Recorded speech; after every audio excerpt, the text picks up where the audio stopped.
Students, Bismillahirrahmanirrahim. Today we will study about our next topic, Rutherford's atomic model. हमने start किया था chapter number 2 और आज का जो हमारा नेक्स्ट लेक्चर है लेक्चर नंबर 2, इसमें हम पढ़ेंगे अबाउट Rutherford's atomic model. आज का जो हमारा टॉपिक है 2.11. So in 1912 and 1911 a scientist Rutherford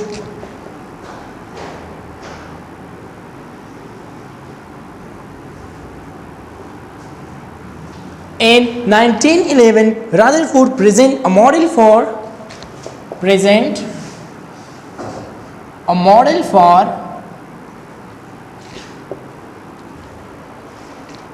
the structure of atom.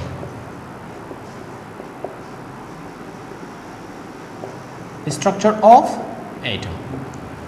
1911 में रादरफोर्ड एक साइंटिस्ट था. उसने एक मॉडल पेश किया और एक मॉडल प्रेजेंट किया जिसका मेन मकसद क्या था कि उसने हमें दिखाया कि स्ट्रक्चर ऑफ एटम यानी एटम का structure of atom to present a model for the structure of atom. So he determined how the positive and negative charge present with each other. So उसने इसके लिए एक एक्सपेरिमेंट किया. Rutherford experiment उसे हम क्या कहते हैं? Rutherford's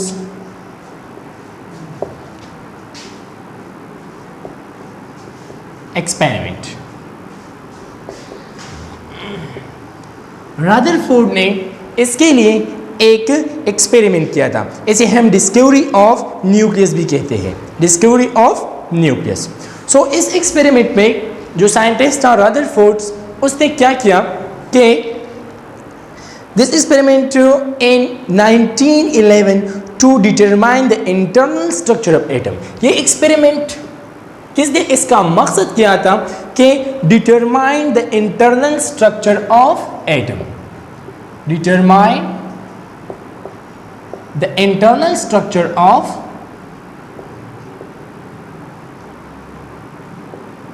atom.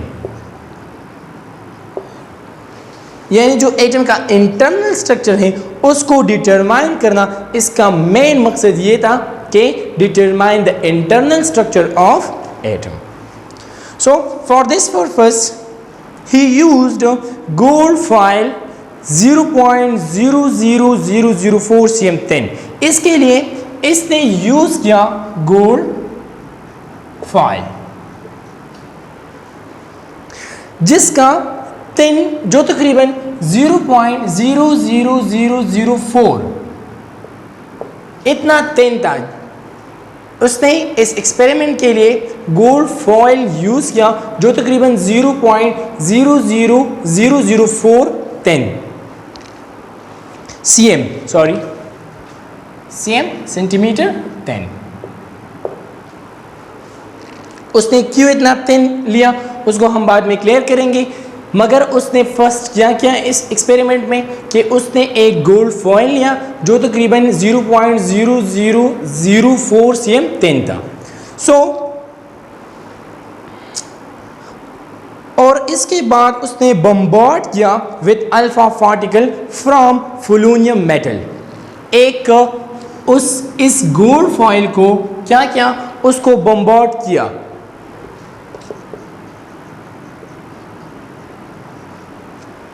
अल्फा पार्टिकल से. किससे? With alpha particles. Alpha particle से. जो अल्फा पार्टिकल इसके लिए जो मेटल यूज किया वो क्या था? वो था पोलोनियम मेटल. Polonium metal. उसके लिए इसने यूज किया, पहला इसने यूज किया क्या? गोल्ड फॉयल जिसका जो 0.00004 cm थिन था और उसको बम्बार्ड किया किससे? अल्फा पार्टिकल से. और वो अल्फा पार्टिकल्स इसके लिए यूज किया पोलोनियम मेटल. पोलोनियम मेटल एक रेडियो एक्टिव मेटल है. जो रेडियो एक्टिव एटम का मतलब ये है कि ये नेचर में अनस्टेबल होते हैं, जिस अनस्टेबिलिटी की वजह से इससे रेडिएशन एमिट होते हैं, अल्फा पार्टिकल जो है वो एमिट होते हैं। इसी वजह से पोलोनियम जो है वो रदरफोर्ड ने यूज किया फॉर अल्फा पार्टिकल्स. सो और नेक्स्ट अ फोटोग्राफ प्लेट और zinc sulphide was used to detector. Photograph plate तीसरा चीज क्या यूज किया, एक उसने यूज किया गोल्ड फॉयल, दूसरा उसने यूज किया क्या पोलोनियम मेटल, जो किसने यूज किया for alpha particle bombard. And the third one is उसने थर्ड वन क्या यूज किया a photograph plate. Photograph plate और उस फोटोग्राफ प्लेट का मकसद क्या था, या जिंक सल्फाइड उसने यूज किया was used as a detector. क्या अ डिटेक्टर, कि वो हमें डिटेक्ट करे. क्या detector particle emitting from the radiation. उस particles emitting from the radiation. Radiation से जो पार्टिकल्स एमिट होते उसको डिटेक्ट करने के लिए उसने यूज किया फोटोग्राफ प्लेट और zinc sulphide. Observation of the experiment, इसके ऑब्जर्वेशंस क्या थे, इसने जो एक्सपेरिमेंट ये चीजें उसने यूज किए इस एक्सपेरिमेंट्स के लिए, इसके ऑब्जर्वेशंस क्या थे.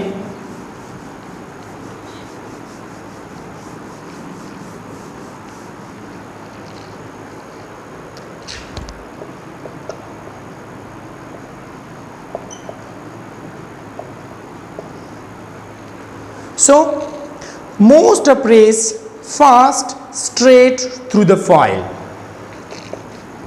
Most of इसके अगर हम पहले इसका हम स्ट्रक्चर देखें कि किस तरह उसने बम्बार्ड किया था अल्फा पार्टिकल्स को, किस पर, अ थिन गोल्ड फॉइल पर, उसको हम ज़रा डिस्कस करते हैं, इसके बाद हम ऑब्जर्वेशन करेंगे. इसने यूज़ किया रदरफोर्ड, जैसे हमने एक्सपेरिमेंट में कहा कि उसने यूज़ किया था क्या पोलोनियम, जो एक रेडियो एक्टिव एलिमेंट था. रेडियो एक्टिव एलिमेंट जैसे कि हमने कहा कि ये नेचर में अनस्टेबल होते हैं, जिसकी वजह से इस एटम से, इस एलिमेंट से रेडिएशन खारिज होते, उसको हम रेडियो एक्टिव एलिमेंट कहते हैं, और उसका एक एग्जांपल है पोलोनियम. सो इससे यहाँ पर हमने रखा था जो रदरफोर्ड ने थिन गोल्ड फॉइल, यहाँ पर रखा था थिन गोल्ड फॉइल, जिसका जो थिन था तकरीबन 0.00004 cm. ठीक है. अब इससे अल्फा पार्टिकल जो थे वो एमिट होते थे और वो बम्बार्ड होते थे ऑन द गोल्ड फॉइल. ये थे अल्फा पार्टिकल्स. और इसी तरह यहाँ पर लगाया था फोटोग्राफिक फिल्म, यहाँ पर लगाया था फोटोग्राफिक, यहाँ पर ये हमारे साथ हैं, और यहाँ पर इसने लगाया था फोटोग्राफिक फिल्म या alpha particles detector. Alpha particles, alpha के लिए हम ये साइन यूज करते हैं, अल्फा पार्टिकल्स डिटेक्टर, या इसे हम कहते हैं फोटोग्राफिक फिल्म.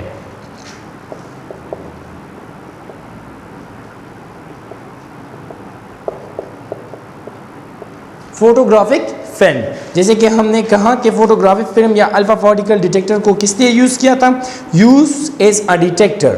किसके डिटेक्टर के लिए, particles emitting from the radiation,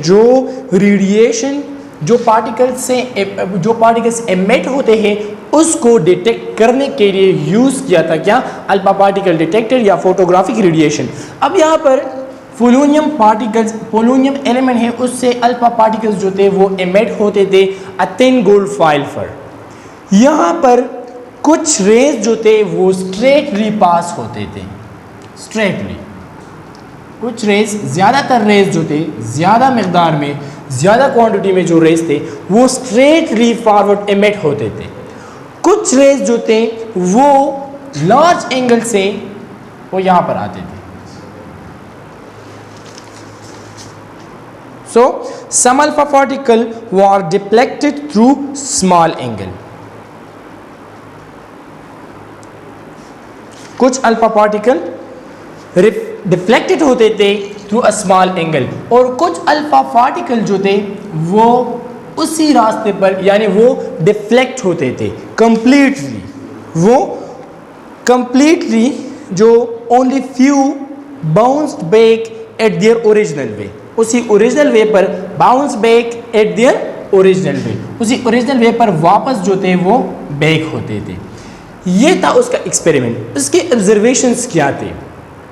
जब उसने ये एक्सपेरिमेंट किया तो उसने क्या ऑब्जर्व किया, ये हमने पढ़ा कि polonium radio active element use किया जिससे अल्फा पार्टिकल एमिट होते थे। 10 गोल्ड फॉइल को यूज़ किया जिसका तकरीबन थिकनेस था 0.000004 cm, और इसके लिए यहाँ पर यूज़ किया था अल्फा पार्टिकल डिटेक्टर और फोटोग्राफिक फिल्म। तो इसका ऑब्जर्वेशन फर्स्ट जो था, इस एक्सपेरिमेंट रदरफोर्ड का जो ऑब्जर्वेशंस थे वो क्या थे? First, most of the rays pass straight through the foils. Most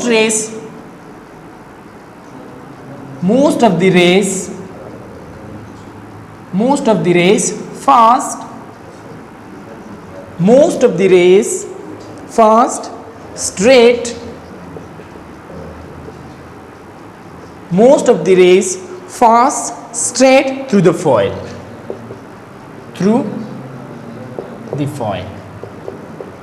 first observation ये था कि ज़्यादातर जो रेस थी, ज़्यादातर जो अल्फा पार्टिकल्स थे वो स्ट्रेटली पास होते थे through a foil. Second observation क्या था?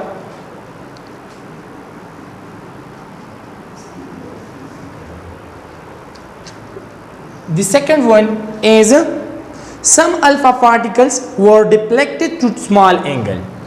Some alpha particles were deflected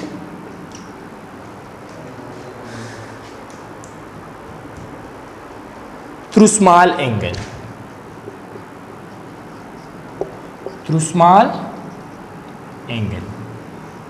कुछ अल्फा पार्टिकल्स जो थे वो डिफ्लेक्ट होते थे थ्रू स्मॉल एंगल, जैसे कि हमने ये कहा, ठीक है। और कुछ जो थे वो स्ट्रेटली फॉरवर्ड होते थे, वो स्ट्रेटली एमिट होते थे, और कुछ अल्फा पार्टिकल्स, कुछ पार्टिकल्स जो थे वो डिफ्लेक्ट होते थे थ्रू स्मॉल एंगल, जो ये हमने लिखी। और थर्ड वन ऑब्जर्वेशन क्या था?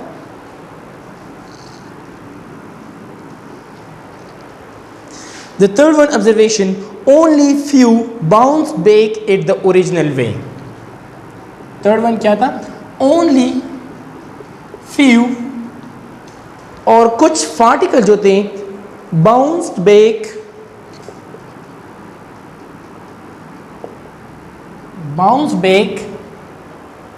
at their original way. At their original वे, और कुछ रेस जो थे वो जिस रास्ते पर गए थे उसी रास्ते पर वापस बैक हो गई, bounced back at their original way. कुछ पार्टिकल वापस जो वो एमिट नहीं हुए, डायरेक्टली वो उसी रास्ते पर बैक हो गए। सो ये 3 ऑब्जर्वेशंस थे। अब इसका कंक्लूजन क्या निकला इस एक्सपेरिमेंट का कंक्लूजन जो था वो क्या था, उसका नतीजा क्या निकला?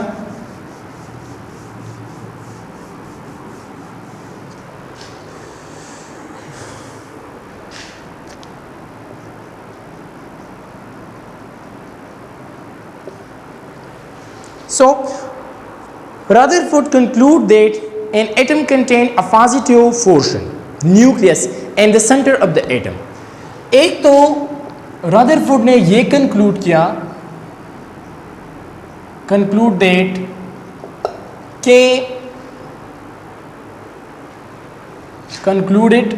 that कि एटम के सेंटर में एटम कंटेन आ पॉजिटिव पोर्शन, कि एटम में क्या है, पॉजिटिव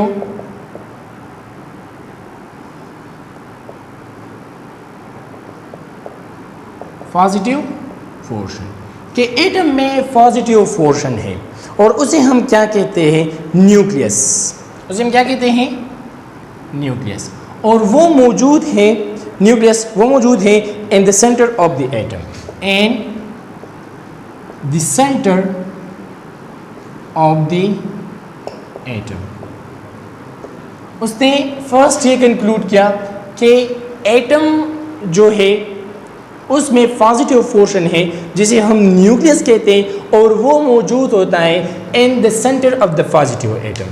ये किस तरह उसने कंक्लूड किया कि जब उसने अल्फा पार्टिकल बम्बार्ड किए थे तो वो सेंटर में जो इसका सेंटर था, उसी सेंटर से कुछ पार्टिकल्स जो थे वो बैक हो गए थे, वो एमिट नहीं होते थे। तो इसीलिए, और अल्फा पार्टिकल पर जो चार्ज होता था वो था पॉजिटिव, और जो सेंटर में जो चार्ज होता है वो भी होता है positive. So positive repel each other, तो इसीलिए वो रेज जो थे वो बैक हो गए। इसीलिए उसने कंक्लूड किया कि एटम में पॉजिटिव पोर्शन होता है जिसे हम न्यूक्लियस कहते हैं, और वो न्यूक्लियस जो है वो सेंटर में होता है एटम का। So alpha particle passing near this portion were repelled. जो अल्फा पार्टिकल इस पोर्शन के नज़दीक गुजरते थे वो रिपेल्ड होते थे, because alpha also positive charge, क्योंकि अल्फा पार्टिकल पर जो चार्ज था, अल्फा पार्टिकल्स पर जो चार्ज थे वो क्या थे, वो भी पॉजिटिव थे, और एटम का जो सेंटर था वो भी पॉजिटिव था। So positive repel each other. तो इसीलिए जो पार्टिकल्स उस पर बम्बार्ड हुए थे वो क्या हुए थे, वो रिपेल्ड हो गए थे, because alpha particle in similar charge repel each other. If alpha particle passed very close to a nucleus, they deflected through very large angle. If a particle do not pass very close to nucleus, अगर हम nucleus के नज़दीक alpha particle, second conclusion क्या था कि if alpha particle pass very close to nucleus, pass to very close to nucleus, अगर alpha particle को pass किया जाए to very close to nucleus, जिस तरह उसने पास किया था, so they deflected through very large angle, deflected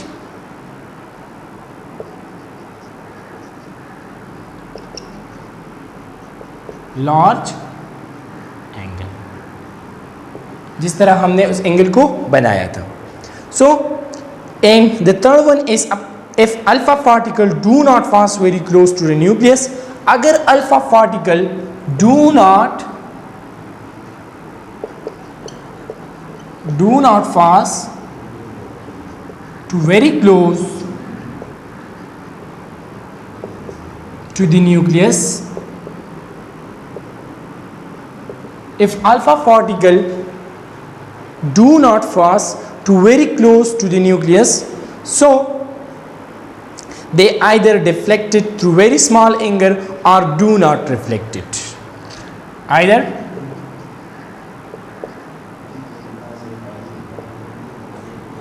deflect it very small angle or do not deflect it। या तो वो डिफ्लेक्ट होंगे वेरी स्मॉल एंगल से, या तो वो डिफ्लेक्ट होगी ही नहीं, क्योंकि वहाँ पर जो न्यूक्लियस नहीं है, न्यूक्लियस के बाद जो पोर्शन हमारे साथ आता है एटम में, उस पर नेगेटिव चार्ज होते हैं, इलेक्ट्रॉन। अगर हम देखें एटम को तो उसमें क्या है, अगर हम एटम्स को देख लें तो यहाँ पर न्यूक्लियस में जो चार्ज होते हैं वो होते हैं पॉजिटिव, न्यूट्रॉन होते हैं पर न्यूट्रॉन पर चार्ज नहीं होता। सो प्रोटॉन पर चार्ज होता है जो चार्ज पॉजिटिव होता है, और यहाँ पर इलेक्ट्रॉन होते हैं शेल्स में, इलेक्ट्रॉन, और इलेक्ट्रॉन पर हमेशा चार्ज होता है क्या, नेगेटिव चार्ज। सो जो अल्फा पार्टिकल्स, और अल्फा पार्टिकल की चार्ज भी क्या था, अल्फा पार्टिकल का जो चार्ज था वो भी पॉजिटिव था। सो जब पॉजिटिव यहाँ पर पॉजिटिव पार्टिकल्स आए और पॉजिटिव पार्टिकल के साथ मिल गए, so positive positive reflect each other, इसीलिए ये रेज जो थे, जो ये पार्टिकल्स थे अल्फा पार्टिकल्स, ये रिफ्लेक्ट हो गई। अगर ये पार्टिकल्स यहाँ से गुजरते थे तो यहाँ पर जो चार्ज था वो था नेगेटिव और ये था positive, so they can't repel each other, और ये रेज जो थे, ये पार्टिकल्स जो थे ये इमिट हो सकते थे। तो ये थे जो तीन ऑब्जर्वेशंस थे, वो क्या जो तीन उसने जो कंक्लूजन किया, उसने जो कंक्लूड किया वो क्या था, फर्स्ट के पॉजिटिव पोर्शन जो होता है एटम में, पॉजिटिव पोर्शन होता है जिसे हम न्यूक्लियस कहते हैं, in the centre of the atom, जो एटम के सेंटर में होता है। सेकंड, अल्फा पार्टिकल्स जो पास होता है very close to the nucleus, deflected very large angle. And third, do not pass, if alpha particle do not pass very close to the nucleus, either deflected very small angle or do not deflected. So on the basis of experiment, Rutherford present a model for the structure of atom. उसके जो on the basis of इसी experiment की बुनियाद पर Rutherford ने represent किया था एक model for a structure of atom, atom के स्ट्रक्चर के लिए। इसके बाद हमारा नेक्स्ट टॉपिक जो होता है वो है मेन पॉइंट्स ऑफ रादरफोर्ड के जो मेन पॉइंट्स थे उसको इंशाल्लाह हम अपनी नेक्स्ट लेक्चर में डिस्कस करेंगे, जो मेन पॉइंट्स थे about structure of atom. That's enough for today, thank you.